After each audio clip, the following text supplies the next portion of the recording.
রাস্তার ফকির ভাই যখন 2 দিনের বড়লোক হয়, তার ভিতরে পোশাক আশাকের পরিবর্তন আসে, কিন্তু তার আচার আচরণের না।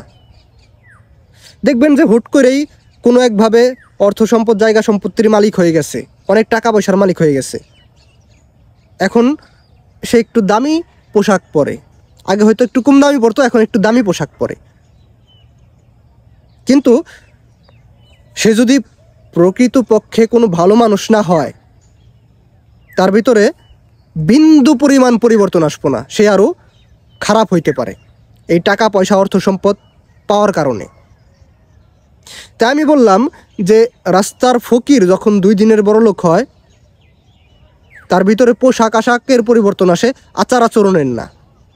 আমি কথাগুলা সবাইকে বলতেছি না, অযথা নিজের ঘাড়ে নেবেন না।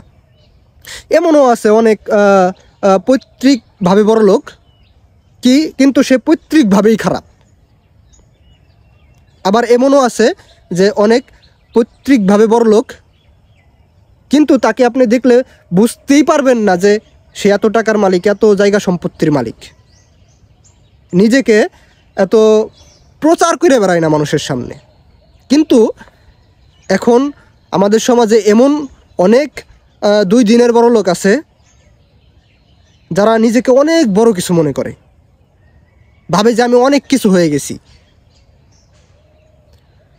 আসলে এদেরকে নিয়ে কি বলবো আর, এদের ওই অবস্থানের পরিবর্তন হয়েছে, ওই বললাম তাদের পোশাক আশাকের পরিবর্তন হয়েছে, কিন্তু আচার ব্যবহারের না।